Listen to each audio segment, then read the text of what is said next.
Hello guys, welcome back to my channel. आज का ये टॉपिक क्लास 11 से रिलेटेड है, जिसमें हम लोग राइटिंग एंड सिटी लाइफ का लास्ट टॉपिक, लास्ट भी नहीं, सेकेंड या third last topic, a trading town in pastoral zone, ये वाला टॉपिक आज हम करेंगे। इसके पहले का टॉपिक हम पहले वाले वीडियोज़ में कवर कर चुके हैं, ठीक है ना। अब इसमें क्या बताते हैं, द रॉयल कैपिटल ऑफ मारी फ्लरिश्ड आफ्टर 2000 के बाद जो कैपिटल था मारी का वो फ्लरिश होने लग गया। वहाँ पे एग्रीकल्चर होना शुरू हो गया, ठीक है। लोगों ने हंटिंग गैदरिंग करना स्टार्ट कर दिया। लोग वहाँ पे कम्युनिकेट करने लग गए एक दूसरे से, और एग्रीकल्चर वहाँ पे एक हाईली प्रोडक्टिव काम था जो फार्मर्स करते थे वहाँ पे। अब जो मारी की कुछ कम्युनिटीज़ थी उनमें पेस्ट्रोलेट्स और फार्मर्स भी थे, ठीक है ना। तो कुछ गोट्स और शीप की हंटिंग करा करते थे और कुछ फार्मिंग किया करते थे। जो भी हर्डरर्स थे वो यंग एनिमल्स को एक्सचेंज किया करते थे, चीज़ को, लेदर को, इन सारी चीज़ों को वो एक्सचेंज करते थे। बदले में उनको ग्रेन मिला करते थे, मेटल्स टूल मिला करते थे, या एक्सेट्रा जो भी चीज़ होती। कभी कभार वहाँ पे कॉन्फ्लिक्ट्स भी हुआ करते थे। अब कुछ कम्युनिटीज़ ऐसी भी थी जिन्होंने अपना रूल स्टैब्लिश करने की कोशिश करी, ठीक है। तो जिनका नाम था अकादियंस, एमोराइट्स, एशरियंस और अर्मेनियंस। ये कुछ भी कम्युनिटीज़ थी जो अपनी पावर स्टैब्लिश करना चाहती थी, अपना रूल गेन करना चाहती थी। अब जो किंग था मारी का वो एमोराइट्स था, ठीक है। जो जो उनकी ड्रेस थी वो डिफरेंट होती थी, उनका ओरिजिनल इनहैबिटेंट्स दूसरा था, ठीक है। वो अलग गॉड को वर्शिप किया करते थे, ठीक है। और जो उन्होंने टेम्पल्स बनाए थे उनका नाम था Mari of Dagan and god of the steppe, ठीक है। अब जो मेसोपोटामिया की जो सोसाइटी और कल्चर था वो डिफरेंट लोगों के पास तक पहुंचा, और उन्होंने ना उस सिविलाइजेशन को इंटरमिक्स करके अपना रिलीजन में कुछ चीज़ें ऐड की, अपने कल्चर में कुछ चीज़ें ऐड की, ठीक है। एक क्वेश्चन एमसीक्यूज़ के फॉर्म में हमेशा आता है कि कौन सा मेटल था जो मेसोपोटामिया के टाइम पे सबसे ज़्यादा यूज़ होता था, ठीक है ना। तो वो ब्रोंज़ मेटल था जो वेपन्स और टूल्स बनाने के लिए यूज़ किया जाता था मेसोपोटामिया के टाइम पे या मारी के टाइम पे, ठीक है।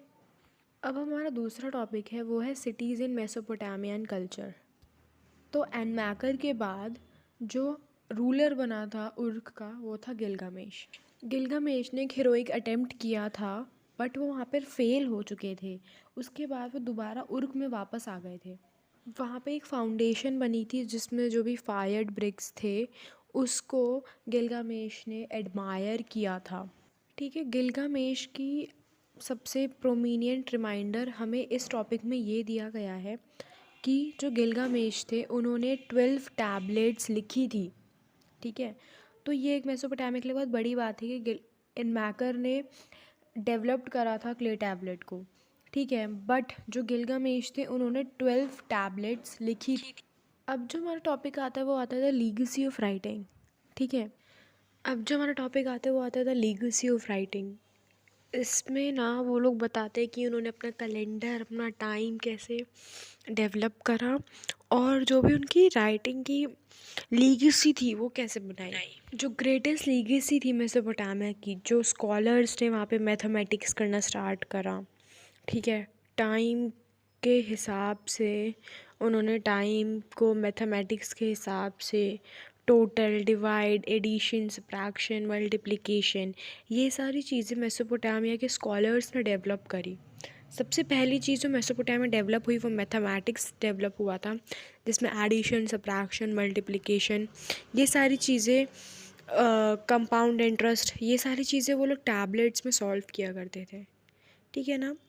अब उन्होंने स्क्वायर रूट्स भी निकालना स्टार्ट कर दिया था। जो भी मेसोपोटामिया के स्कॉलर्स थे वो लोग अपने आप को डेवलप कर रहे थे, नई नई चीज़ें इन्वेंट कर रहे थे। अब जो ये टाइम का डिवीज़न था ये अडॉप्ट करा था सक्सेसर ने, जिस सक्सेसर का नाम था अलेक्जेंडर, ठीक है। उसने ये चीज़ रोमन वर्ल्ड में भी स्टार्ट कर दी थी, वहाँ पर भी ट्रांसफ़र कर दिया था इसको। उसके बाद उन्होंने ये चीज़ इस्लाम में और मिडिवल यूरोप में स्टार्ट कर दिया था। उसके बाद उन्होंने सोलर एक्लिप्स को देखना स्टार्ट करा, ईयर्स को वो ऑब्ज़र्व करते थे, मंथ्स को वो ऑब्ज़र्व करते थे। उन्होंने रिकॉर्ड रखने स्टार्ट कर दिए एडमिनिस्ट्रेशन सर्विस में, ठीक है। और जो स्टूडेंट्स थे वो जो रिटन टैबलेट्स होती थी उसको अपनी कॉपीज़ की तरह यूज़ करते थे, या कुछ चीज़ें याद करने के लिए, कुछ चीज़ें रीड करने के लिए यूज़ करते थे। तो ये एक मेसोपोटामिया के बारे में बताया गया है ये चैप्टर, ठीक है। इस वीडियो में हमारा ये टॉपिक पूरा ख़त्म होता है, ये लेसन पूरा फिनिश होता है, ठीक है ना। अगर आप लोग चाहते हो तो मैं इसके आपको एक्स्ट्रा क्वेश्चन, ये क्वेश्चन कैसे फॉर्म होते हैं वो मैं आपको बता सकती हूँ। Thanks for watching.